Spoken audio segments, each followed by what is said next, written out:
Mesdames et messieurs, merci pour votre fidélité accordée toujours à la télévision An-Nasr. Bienvenue dans cette édition d'information. À Dubaï, où s'est tenu les travaux de la COP28, le ministre des Affaires étrangères, l'ambassadeur Mohamed Salah Nedif, s'est félicité de la création d'un fonds spécial pour compenser les pays victimes des effets hydrométéorologiques. Suivez un extrait de ses propos. Félicite de la décision historique de la COP27 de créer un fonds dédié pour compenser les préjudices enregistrés par les événements hydrométéorologiques.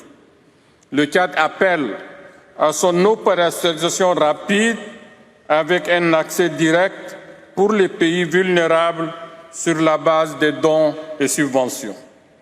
Par ailleurs, le Tchad demande l'appui à la mise en œuvre des systèmes d'alerte précoce et du système d'information climatique robuste afin de prendre des mesures appropriées et rapides pour protéger les vies, les moyens de subsistance et les infrastructures. Je profite également de cette occasion pour vous annoncer que le Tchad organisera en fin de l'année prochaine un sommet international sur la désertification intitulé Wind Desert Summit, où tous les pays, institutions et organisations internationales seront conviés.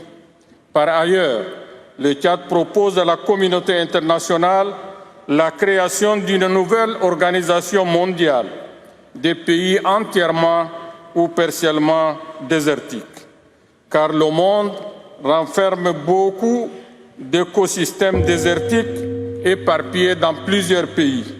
Cette organisation constituera une force nouvelle sur l'échiquier mondial. J'appelle toutes les parties à faire preuve du plus haut d'ambition lors de ce premier bilan de l'accord de Paris. Des actions concrètes doivent être décidées dans le domaine de l'atténuation, de l'adaptation et du soutien financier aux pays en développement. Déjeuner de presse ce 4 décembre 2023 accompagné de transferts de vaccins et de matériel pour les activités des projets. Suivez ce reportage. Lors d'un déjeuner de presse, des transferts de vaccins et de matériel destinés aux activités des projets FAO ont été remis au ministre de l'Élevage et des Productions animales. Le représentant de la FAO, Marc Mangoussou, dans sa politique et stratégique d'accompagnement du gouvernement tchadien et de soutien à l'agenda 2030, a remis ces kits d'élevage dans le but de reconstituer le cheptel considéré comme un capital productif et générateur de revenus. La FAO, dans sa politique stratégique d'accompagner le gouvernement du Tchad, intervient à travers plusieurs secteurs, notamment celui de l'élevage. C'est ainsi que le nouveau cadre de coopération des Nations Unies, aligné sur le Programme national de développement du Tchad, et aussi le CPP que nous sommes en phase d'adopter cette semaine, voudrait répondre positivement à la politique du Tchad en matière de recherche de solutions et aussi le développement sur les priorités basées du Tchad dans votre plan national de développement PND 2024-2028 à travers le cadre de programmation pays de la FAO 2024-2026. Le ministre de l'Élevage a exprimé sa gratitude envers la FAO pour ses financements importants et a souligné l'importance de ces kits d'élevage pour le développement du secteur. La coopération entre le Tchad et la FAO date de plusieurs décennies, matérialisée par l'ouverture d'un bureau au Tchad depuis 1917. Avec le ministère de l'Élevage et de Production animale, la collaboration par ailleurs très fructueuse remonte à plusieurs décennies. Elle est marquée par des appuis multiformes allant de la mobilisation de l'expertise à la mobilisation de ressources financières pour le développement des actions prioritaires en faveur des communautés pastorales et agro-pastorales. Le soutien de la FAO est perceptible à travers l'appui financier et technique pour la formulation et la mise en œuvre de politiques, notamment le Plan national de développement de l'élevage PND pour la période 2010-2016 et 2017-2021 et la loi d'orientation agro-silvopastorale et halieutique promulguée en 2019. C'est le lieu de réitérer au nom du gouvernement de la République du Tchad notre profonde gratitude à la FAO pour son appui constant au secteur de l'élevage. Une signature du procès verbal de transfert a eu lieu, suivie de quelques questions posées par les journalistes à la FAO et au ministre de l'élevage. La cérémonie s'est achevée par une photo de famille.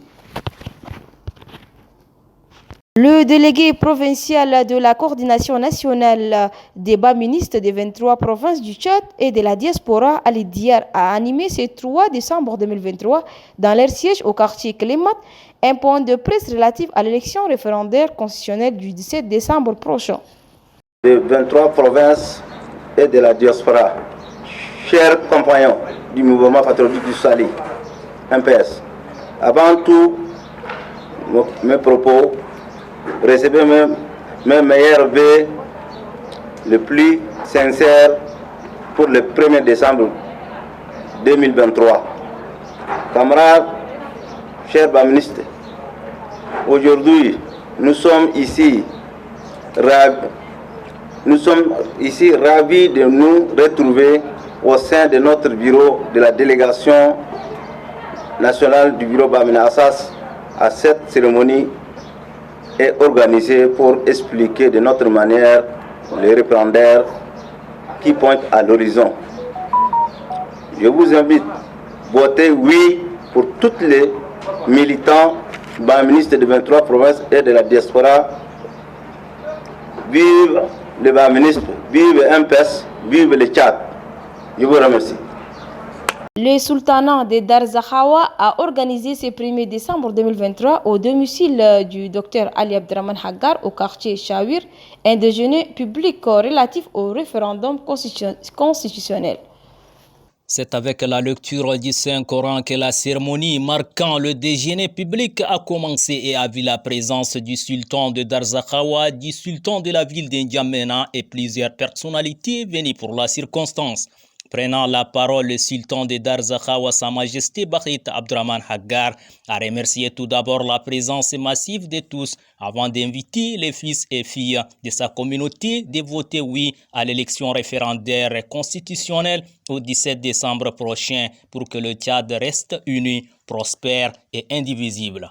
Et ensuite n'a pas manqué d'adresser ses profondes gratitudes respectivement au président de la République, le général Mohamed Idriss Déby Itno, pour son appui multiforme. Il faut noter que le sultan de Darzakhawa actuel, Sa Majesté Bakhit Abdraman Haggar, est né vers 1952 à Bakasso et un père de 19 enfants.